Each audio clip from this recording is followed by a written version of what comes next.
प्रादुर्भाव अकाल प्रजा अन्न पानी के बिना तरफ तरफ के मर रहा है।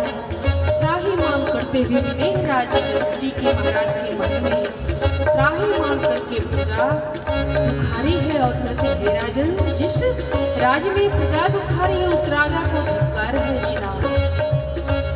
तो राजा हो या प्रजा हो या भगवान परम ब्रह्म क्यों ना हो, गुरु के बिना किसी का काम नहीं चलता। विदेह राज्य के कुलगुरु बस सतानंद जी को जनक जी महाराज तुरंत बुलवाए। प्रजा में हाहाकार मची हुई है, दुनिया में जल पाने के लिए अन्न पाने के लिए प्रजा तरस रही है। क्या उपाय किया जाए? विदेह राजा सतानंद से पूछते हुए हे राजन, आप तो ऐसे राजा नहीं हैं, आप तो आत्मा की पुकार सुनने वाले राजा हैं। आप खुद अपने कांधा पे हल लेकर के और भूमि का शोधन करिए।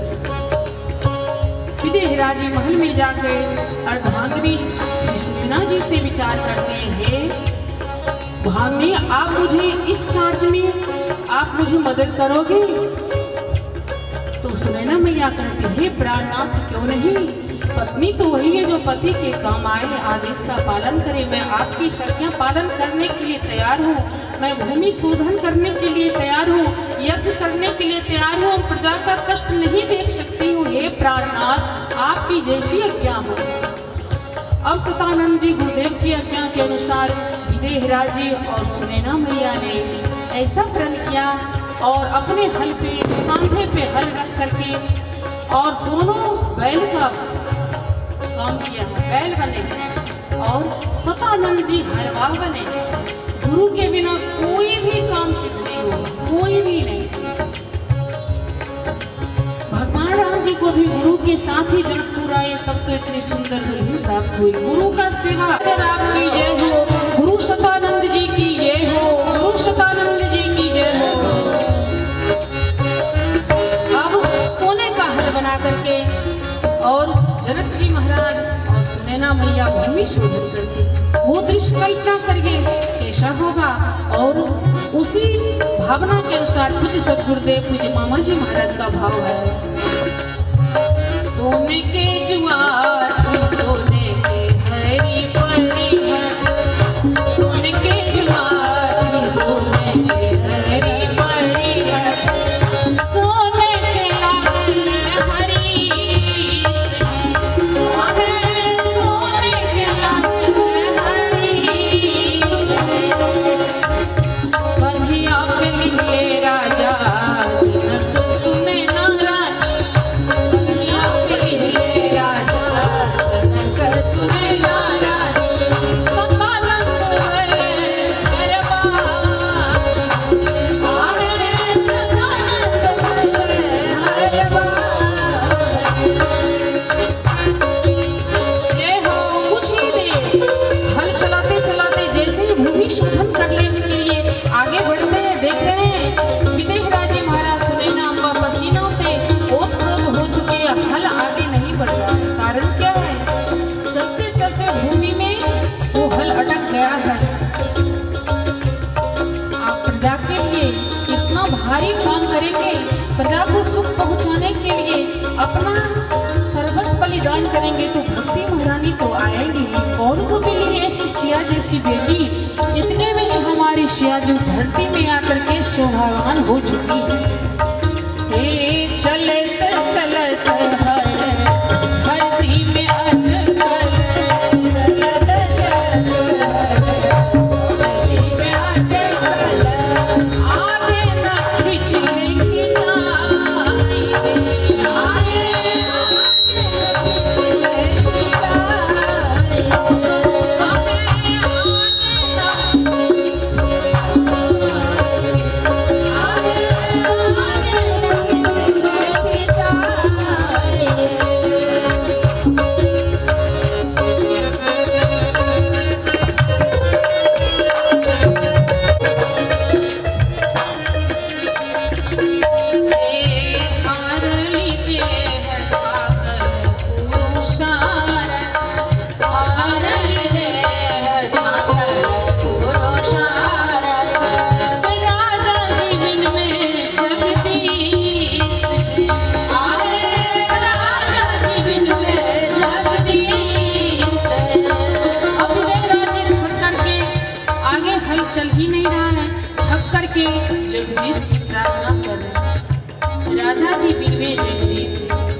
वो हल्के से आगे बढ़े। बिदरल धरनी लागी प्रगति सिंहासन सखियों समाधि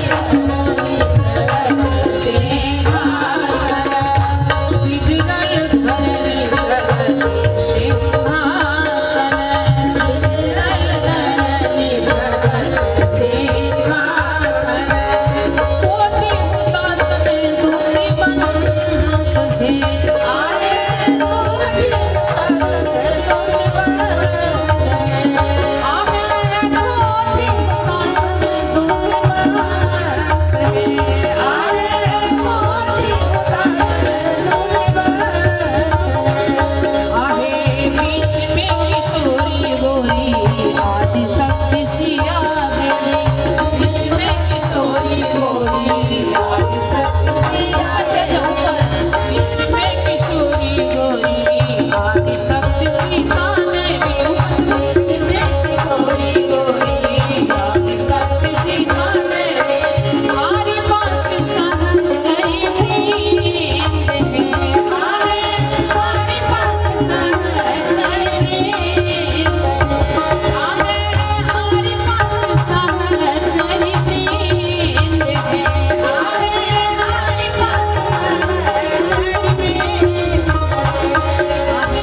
छत्र